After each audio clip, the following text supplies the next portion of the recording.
Hey everybody, this is Josh from Buddyfight Dunedin. Today I am bringing you my deck profile for Darkness Dragon World. Yeah, let's get to it. This deck is focused around the Spectral Strike skill, which is whenever one of these monsters destroys an enemy monster, it inflicts damage to your opponent. So let's get on to it. So obviously I've got my Darkness Dragon World flag, and my buddy is There Is Only Death Dalion. So he is a size 2 that has a cool cost of 2 gauge, and he has Spectral Strike, so when he destroys a monster, he inflicts 2 damage to your opponent, which is really nice. He also has 9,000 power, which means he can get over pretty much every wall, so he's quite happy to attack monsters on the side that are big, doesn't bother him, and your opponent still gets punished for it. So yeah, that's my buddy. I really also like the artwork. I think it looks pretty awesome. So, right, let's get on to it. So we'll start with the size 1s. So first I run 3 copies of Black Dragon Coldblade. Pretty sweet artwork. So here's Spectral Strike. So whenever he kills a monster, it inflicts 1 damage to your opponent. So it's 5,000 attack, 1 crit, and 1k defense. Yeah, I mean, most of the monsters in this deck, their criticals kind of irrelevant because you're focusing on board wiping. So yeah, 3 copies of that.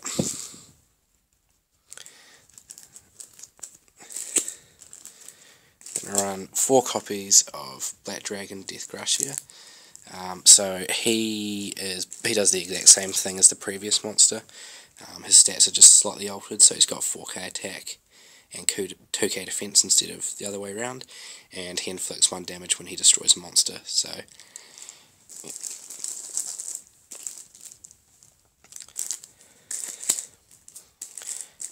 next, I run 4 copies of Death Dragon, Deathgaze Dragon. So this is a size 1 as well, 6k attack, which is awesome. Pay 1 gauge, and he has Spectral Strike, but when he kills a monster, it deals 2 damage instead of 1. So you get a couple of these on the field, and you're hurting your opponent a lot.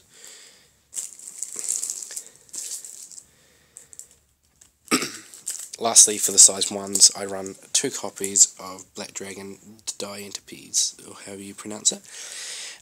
So he's basically just a vanilla with a 1 gauge cool cost, and yeah, he's just a high crit monster because if you happen to go first, your opponent won't have any monsters down. So you really want to be able to play something like this and still hit them for a good amount. So that's why I run that. Right, onto the size 2s. I run 1 copy of Bloody Moon Dragon. Yeah, this one, he only does 1 damage when he destroys a monster, which is still good. But I sort of more run him for his stats, which is kind of hard to see. But he's 7k, 2 crit, and 1k defense.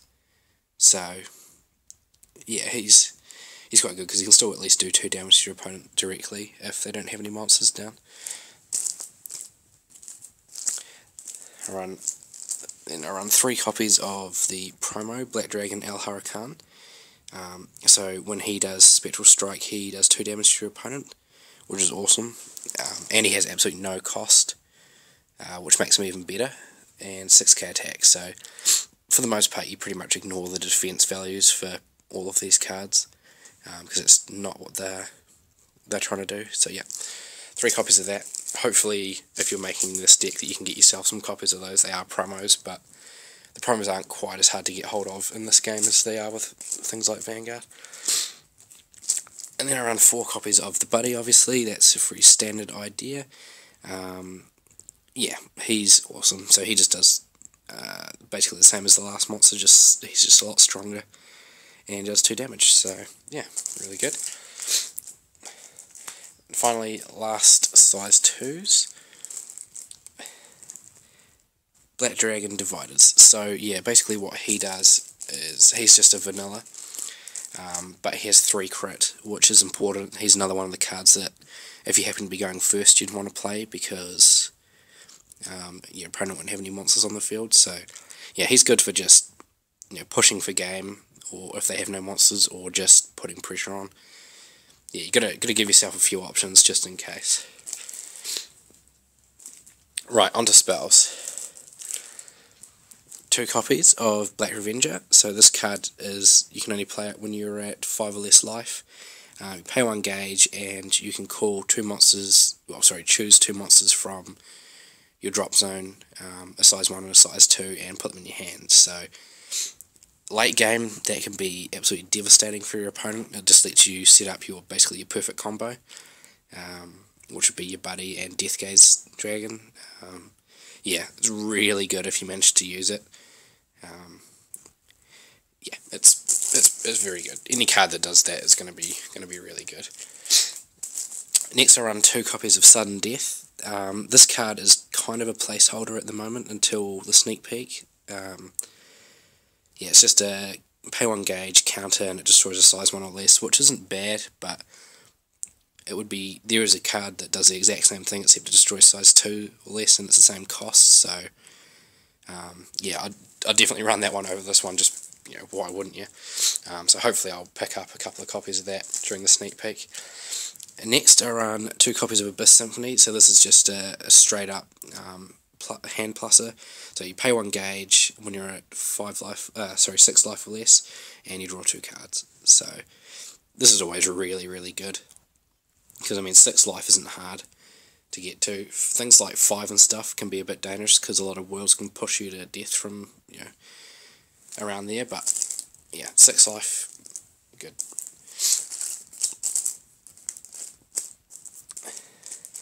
Then I run 4 copies of Midnight Shadow. This is just a nullifier, though it can't stop link attacks, so you need to be careful with that, but at the same time it's not too big of a deal because you've got other cards that deal with things like that. So yeah, 4 copies, why not? I run 2 copies of Death Damage. Death Damage is just a straight up, it just destroys a monster, no cost, which is a bit crazy. This deck isn't like the most synergizing card with this deck because you want to kill monsters with yours, but at the same time there are times where there might just be something you're just really struggling to deal with and that can just flat out just get rid of it. So this is sort of a major backup card really, and yeah, it's good. I mean, there's no cost, so it's good to have options. 2 copies of Dark Energy. This is one of my favourite cards in the set. So I'm not sure if you can see that. I'll probably just be easier if I read it to you. So you may only cast this card if 1 or more monsters on your field will be destroyed. You pay 1 gauge, choose one of those monsters, nullify its destruction, and for the turn it gets counter attack. So if you've got your buddy in the centre and obviously they're going to attack it because it's crazy and also they want to hit you in the centre, they'll attack you with something, you play this card, you stop it, and you're going to basically kill whatever they've attacked you with, because he's at 9k, so yeah, this card is crazy strong. I'm kind of tempted to bump it up to 3. The only issue with it is it does require you to have a monster on the field for it to be useful, which at the start of the game that's fine, but as the game kind of goes on there can be times where you might be struggling a little bit, so you've got to be careful that you don't put too many cards that require some setup. So yeah, definitely an awesome card though, really rude, really good for annoying your enemy. And this is just a straight up, just add 2 gauge from the top of your deck to your gauge, so yeah, it's pretty standard. It's good just to have this because I'm not quite sure exactly how gauge intensive the deck is, so yeah, I run 2. It probably wouldn't need to go any higher than that.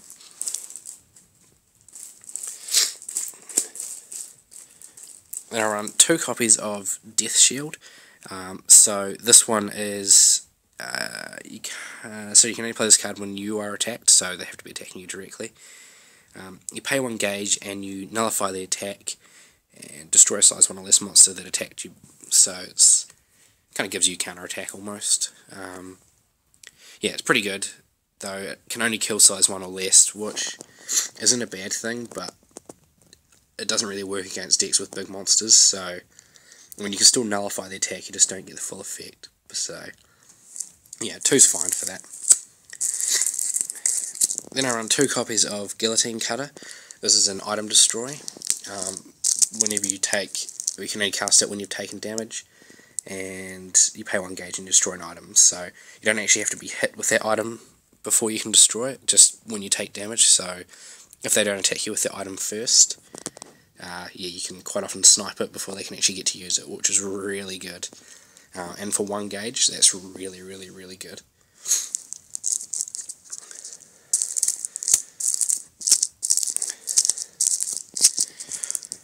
Finally, last of the spells, 4 copies of Black Dragon Shield. Obviously, the deck really needs this card, and it's, why wouldn't you run it at 4? You can only cast it when you would be dealt damage, and if you have no monster in the centre, and the damage is reduced to 0, and you gain 1 life. So, yeah, it's too good to not run it 4, in my opinion, because this deck is very, like, you're kind of stalling out the game a lot, because you're constantly wiping their board. So you need, because none of your monsters have high defense, you need shields and things like that to stop yourself from getting absolutely wrecked. So yeah, you want lots of shields.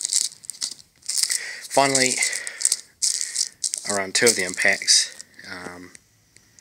Yeah, this impact's very similar to the Adventurer one, but just a slight difference. But you can only cast it if your opponent has 3 or less life, and your opponent has no monsters on the field. Pay 2 gauge and deal 3 damage. So, because your deck is focused around board clearing, that's a really, really easy requirement. I haven't actually managed to pull it off in my playtests yet, but that's only probably about 7 games. So, yeah,